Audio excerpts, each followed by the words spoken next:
Аллаға сансыз шүкір, жағдайым жақсы болды. Маған жазған, қолдау білдірген, жаңағы тілектерін айтқан өздерінің барша адамға көп рахмет айтамын. Одан бөлек негізі 5 күн жату керек болдым. Бірақ 5 күн шыдай алмадым. 2 күнім қала шығып кеттім. Үйден ем алам дедім. Система болсын, дәрілер болсын, диета болсын, барлығын үйден алам дедім. Сонымен үйге келдім. Жағдайым Аллаға шүкір тәуірленіп қалды.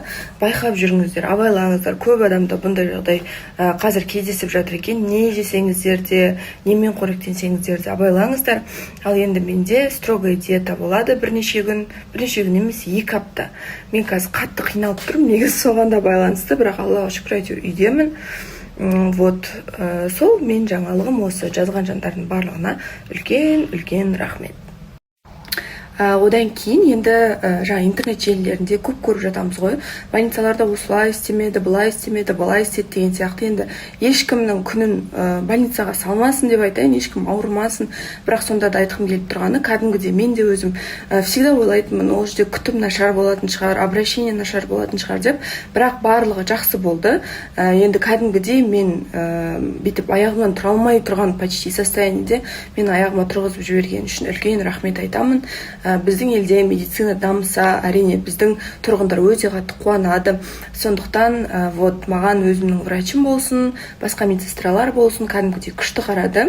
Барлығына енді көріп отырғандар бірнешеуі жазыпты, жақсы бол, сауығып кет деген сияқты. Барлығына тоже үлкен алғысымды білдіремін. Кәдімгідей қуанып тұрмын бір жағынан, бірақ бір жағынан кәдімгідей күтім керек. Енді кеше вопрос-ответ қойдым ғой, сол кезде көптеген сұрақтар қойылды да, бірақ бір сұрақ кәдімгідей мен миымда қалып кетті. Өте қызық болды, бірақ бүйтіп кішкене неважно өзімді сезініп тұрғаннан кейін жауап бермедім. Білесіздер ғой, көп сөйлеймін, жалпы оны текст қылып сыйғыза алмадым. Ол сұрақта бүйтіп тұрды. Жылауық еркектерге көзқарасыңыз қалай деп тұр. Енді просто жылауық еркек деген сөз, ол екі сөзді бір-бірімен теңестіру, ол екі сөзді бір сөйлемге қоюдың өзі, это уже ұят, это уже позор. Я понимаю, еркекте де жүрек бар, еркекті адам, оған да болады эмоциясын көрсетуге, жылына 1 рет, 2 рет, но не каждый раз, но не каждый день. Білеміз ғой, осы ленталарды ақтарып атамыз, неше түрлі ұлдар шығып атады, жаңа рекомендацияға жылап атқан, басқа қылып атқан.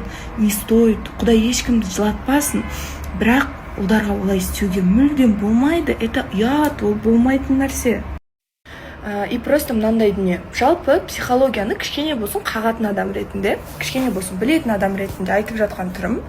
Андай тема ғой, мысалы отношения, просто қыз бен жігіттің отношениясын қарасаңыздар, қыз ретінде айтайын, стерва қыздардың отношениясы более лучше болады, чем жылап, ырбыңдап, мені тастамашы, менен кетпеші деп күн сайын жылай беретін қыздарға қарағанда. Адам өзінің әлсіз тұсын көрсеттің ба, адамға бір жалындың ба, болды, өміріңнің соңына дейін жалынуға дайын бол.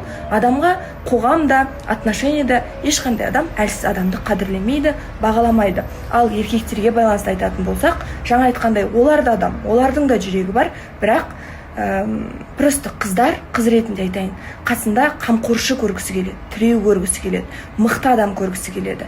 Сен жыладың ба, автоматически оның көзіне кішкене слабый адам болып көрініп қаласың. Сондықтан менің ойымша бұл мүлдем қажет емес не деп